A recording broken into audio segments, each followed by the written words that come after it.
I can't see that many of you from this vantage point with the light in my eyes, but I feel the warmth and the appreciation and the love from each and every one of you, and I'm deeply grateful.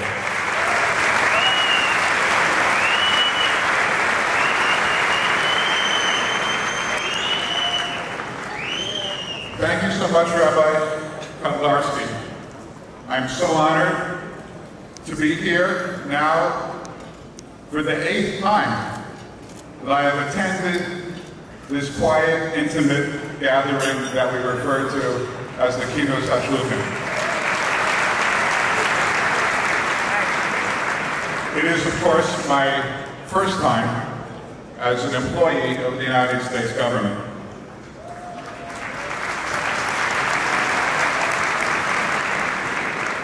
Kol hakavod. Kol hakavod to each and every one of you for strengthening the Jewish people.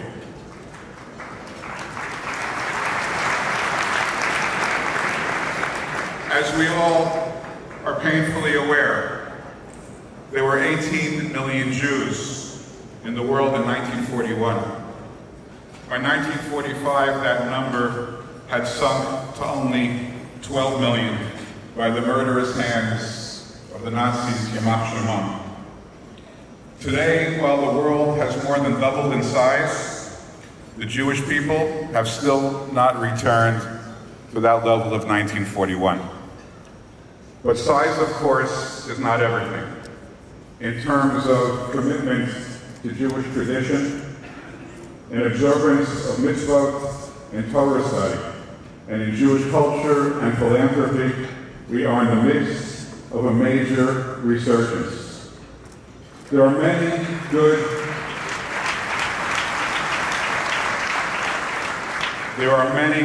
and important reasons for this renaissance. There are many who should be congratulated and applauded for their work in rebuilding the Jewish people. Well, let me tell you something, and I hope it doesn't go to your heads. The most important factor behind the rebirth of traditional Jewish life is you, the worldwide network of Chabad Shluchim.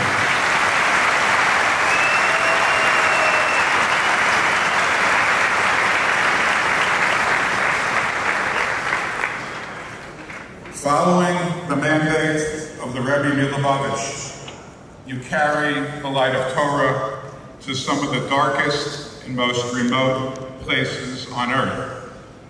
You bring spirituality to those thirsting for meaning, for something greater than themselves.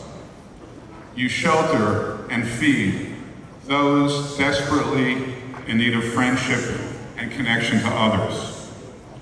You welcome all those seeking a closer bond with God, Judaism, in our 3,500-year history. And you do it all with a beautiful sense of optimism, inclusion, and yes, style.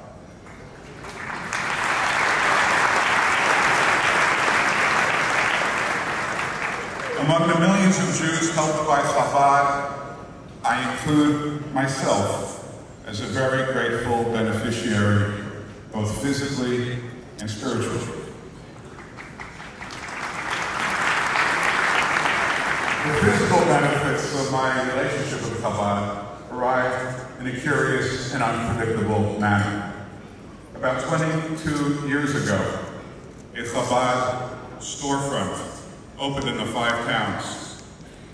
Within a half-mile radius of this new Chabad house, there must have been 15 other Orthodox synagogues. I must tell you, I thought the Chabad house had as much chance for success as a store selling ice cubes to Eskimos. No one could have imagined how important an institution it would ultimately become.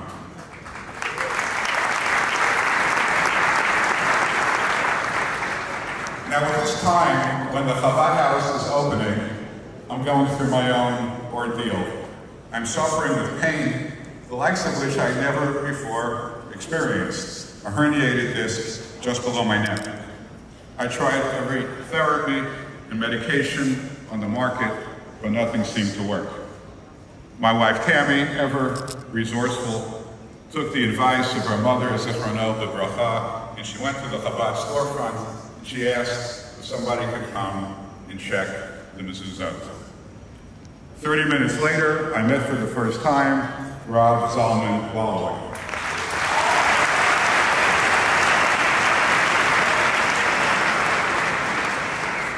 In addition to checking the mezuzot, Rabbi Wallowik brought an extra pair of tefillin, which he suggested that I wear while he checked my tefillin as well, and I used that borrowed tefillin that day.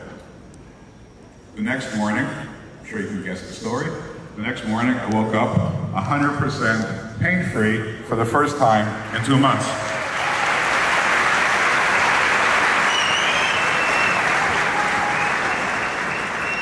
Later that day, Rabbi Wallowik stopped by to inform me that the ink on the 4 parshiot of the Shel Rosh tefillin had bled across all 4 parchments. My tefillin was no longer even legible, let alone kosher.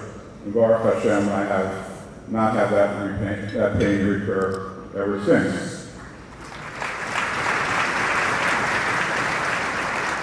But as wonderful as it is to be without pain, life requires so much more.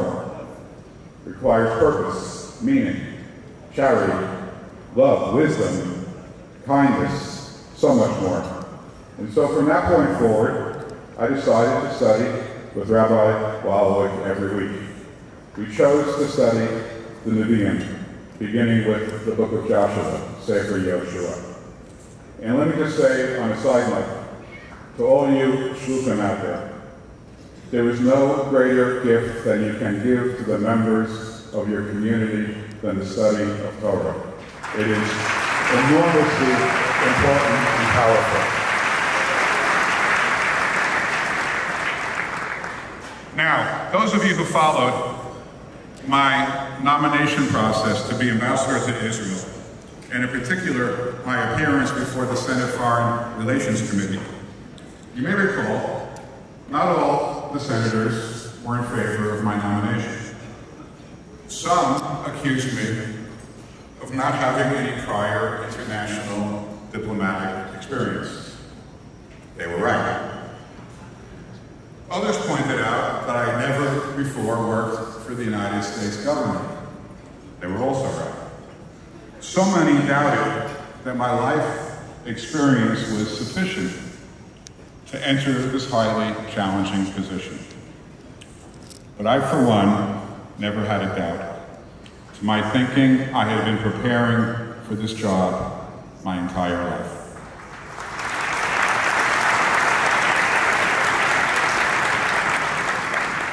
My father, of blessed memory, a practicing rabbi for more than 50 years, gave me the skills and the courage to lead.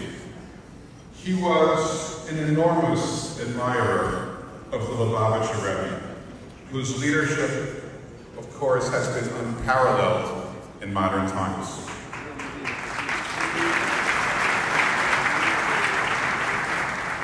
My mother, of blessed memory, taught me to value the dignity and holiness of every human life.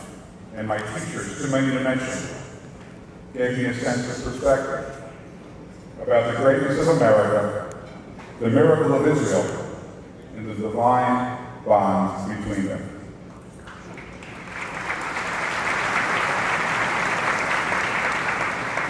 I will mention one teacher. Again, you guessed it, Rav Zalman Wallowik. When we started to learn Sefer Yehoshua, I had no reason to think that my studies would have any practical application. But I learned more about leadership from the books of Yehoshua, Shoftim, Shmuel, and Malachim than from any other sources at any other time.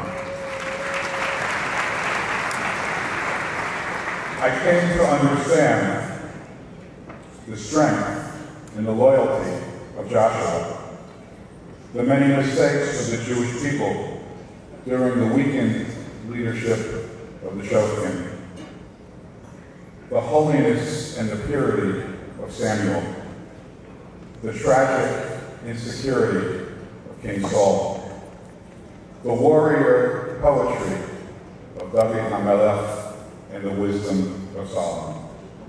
You put that all together, you study it, you think about it, and you try to understand the complementary roles of God and man in this world, and you are more than equipped for public service.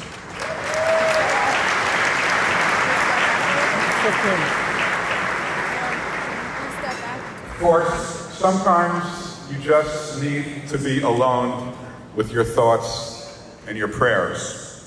And when those moments came, whether the night before my Senate hearing or the day before I was to appear at the White House to advocate for the United States recognition of Jerusalem as the capital of Israel,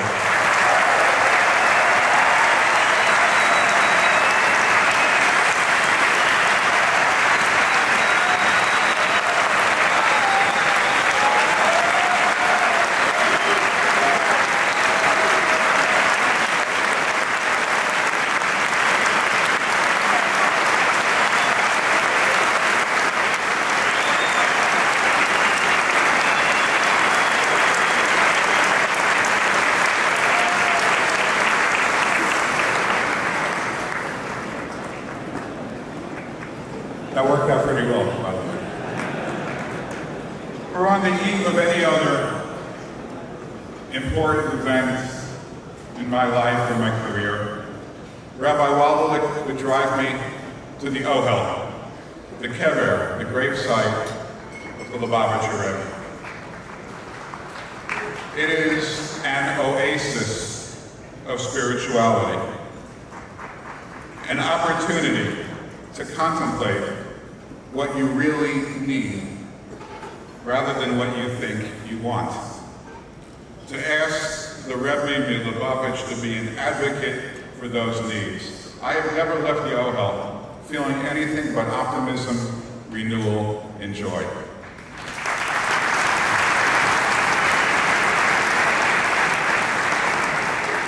And for those who have not had the privilege to visit, whether you're in this room, I suspect it's a small number in this room, but people who may be watching or seeing this one day, I strongly, strongly recommend it.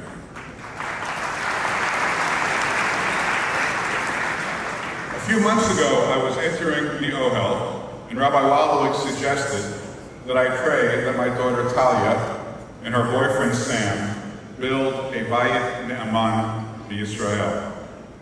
Talia was an alumna of Chabad at NYU under the leadership of Rabbi Korn.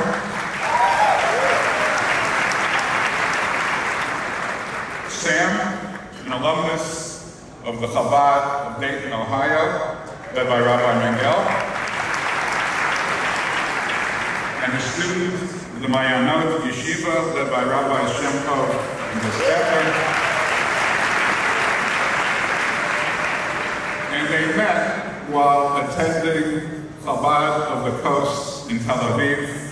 The match being credited to Rabbi Eli and Rebbe Sarah Nadish. But I had no idea that the relationship was on the verge of engagement. As I stood in prayer before the Rebbe's kever, my phone didn't stop vibrating. I did not take it out until we had departed the Ohel and we were back in the car. At that point, I noticed that Sam, Talia's boyfriend, had been trying to reach me. He was calling, as it turned out, to arrange a meeting to ask for permission to marry Talia.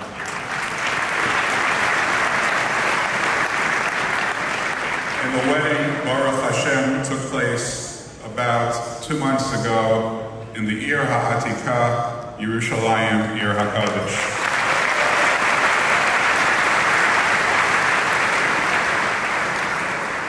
And then there was the time, this past March, when Secretary Pompeo was with me in Jerusalem. It was Erev Shushan Purim, and we were working late with Prime Minister Netanyahu with regard to President Trump's imminent announcement to recognize Israel's sovereignty over the Golan Heights.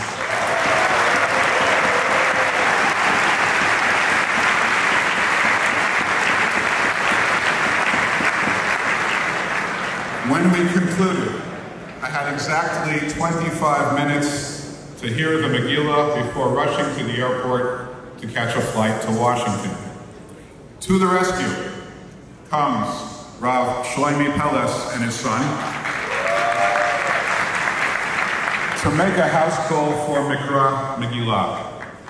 I must tell you, whenever I need to bake matzah for Pesach, or to buy an etrog for Sukkot, or just to collect some fresh honey for Rosh Hashanah, and of course to produce entertaining videos of each adventure, Shlomi and his colleagues at Kfar Chabad are always there.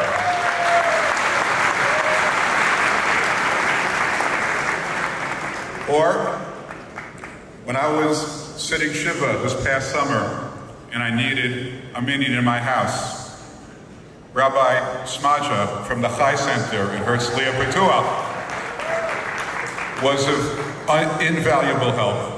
Or when we needed to kasher my residents in Herzliya, or the new residents in Jerusalem, Rabbi Wallowik and the team from Kfar Chabad came, blowtorches in hand, to make these homes, for the first time in American history, kosher in all respects.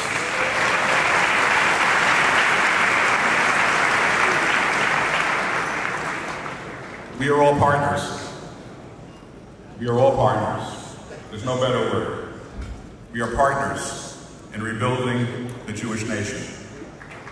We are partners in the effort to make America and any nation in which we may reside a more just, a more humane, a more moral place.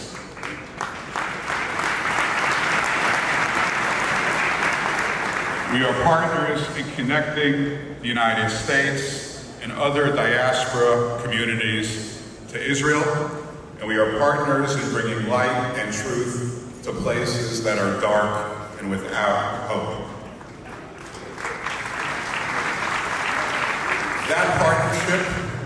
That partnership bears fruit each and every day. It is the reason why, like the former British Empire, the sun never sets on the Chabad community.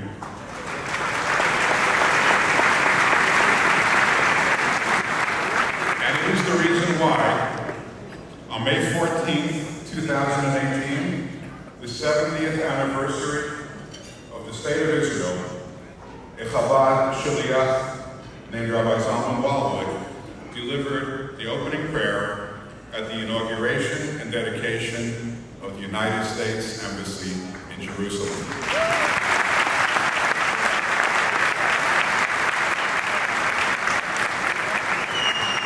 This is what comes from our partnership. As a Kohen, let me leave you with the words, no better words, Yivarechecha Adonai v'yishmerecha. Ya'er Adonai panav elecha v'chuneka. Yisa Adonai panav elecha v'yasem lecha shalom. Thank you every one of you. May God bless each and every one of you. May God bless Israel. May God bless the United States of America.